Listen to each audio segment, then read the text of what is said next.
Hello, and welcome back to my Class 390 History series. In the first episode, we looked at how Alstom were developing a state-of-the-art tilting train, the Class 390 Pendolino, the first tilting train in Britain since the 1980s. But the technical specifications are only half the story. In today's episode, I will discuss how Virgin ensured the Class 390 Pendolinos were manufactured and delivered into service on time, and what provisions were put in place for staff training and unit failures, as well as whether they really did enter service on schedule. So join me in episode 2 of the Class 390 Pendolino, a history, how Virgin delivered the Class 390s.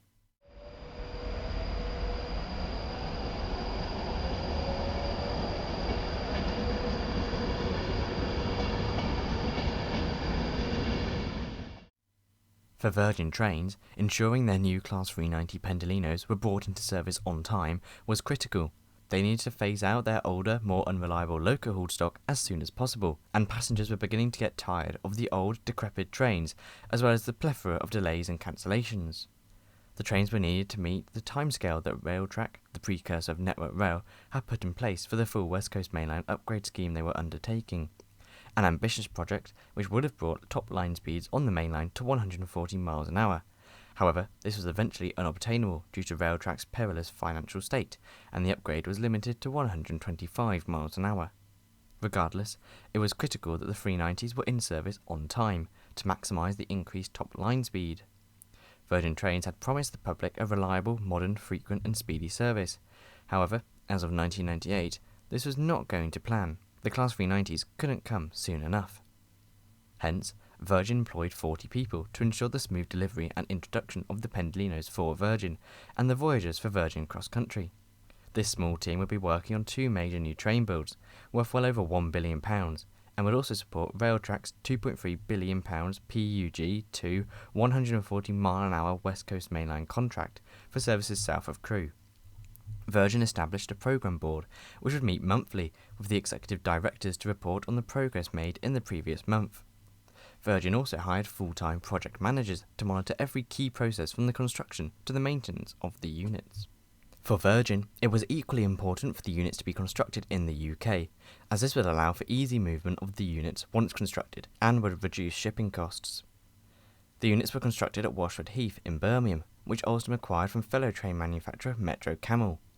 The gamble of choosing a UK base for construction paid off.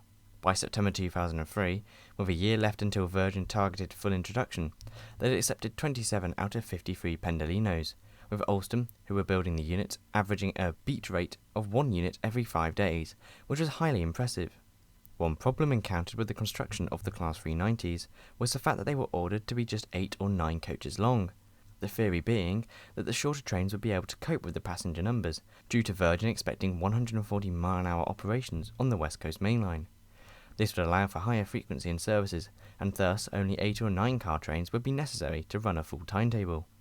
However, by 2000, it had become clear that Railtrack would not be able to deliver on the 140-mile-an-hour operations it had promised Virgin, thus rendering the 390s to a max speed of 125 miles an hour. This now led to a huge problem.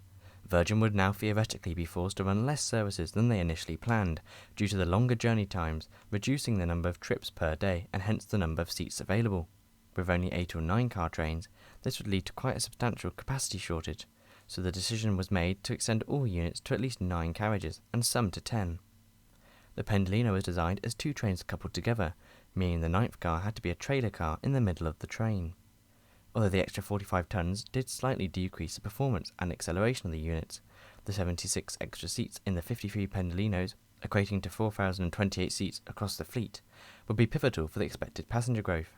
The decision was made to lengthen the units after the first 37 trains had been constructed, meaning they had to be returned to Washford Heath for the additional carriage, and then sent out for full testing again, with the new middle carriage installed to ensure the unit was fit for service. Virgin also ensured that there would be a post-factory modifications area, so any modifications that needed to be made after construction and testing could be made easily. Modifications were achieved swiftly and successfully to not disrupt construction at Washford Heath by using separate areas in Wolverton Depot and Manchester International Depot. Overall, several modifications were made, including stiffer dampers for 125 mile an hour running, tilt rewiring, reduced rheostatic noise, the interior instalment of the 9th or 10th carriage, and the resolvement of small technical glitches. After the trains entered service, Alstom would be required to honour Virgin's maintenance contract. This would see Alstom guarantee that 46 units would be ready for service each day, necessitating 87% of the fleet. The remaining spare 8 units would have ongoing repairs, with Alstom planning on having 6 trains in the 6 depots on light repairs, and anticipating that 2 units would be elsewhere, receiving heavy or unplanned repairs. All in all, this would leave enough units, plus some spare, to run a sophisticated intercity service. As we'll look at next episode though, the 53 units wouldn't be enough. Virgin wanted the service to be reliable, but knew the Pendolinos would encounter failures.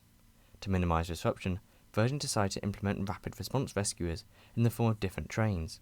If the Pendolinos underwent some sort of failure en route, such as overhead power loss, or were needed for diversionary routes, then the rapid response rescuers would be ready. The system would work by a failed Pendolino calling the nearest Pendolino in the area. 2 units could couple together to form an 18-car service for rescue purposes, with safety cases being met for this, with this Pendolino then rescuing the stricken unit. However, this would mean potentially delaying, diverting or cancelling passenger services, which Virgin wanted to avoid, as well as having a huge logistical operation with new paths needed.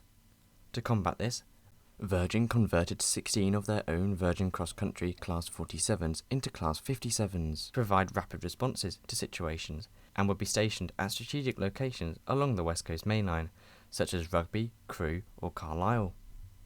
The 57s would be fitted with Downer couplers so that they could be swiftly coupled to the Pendolinos.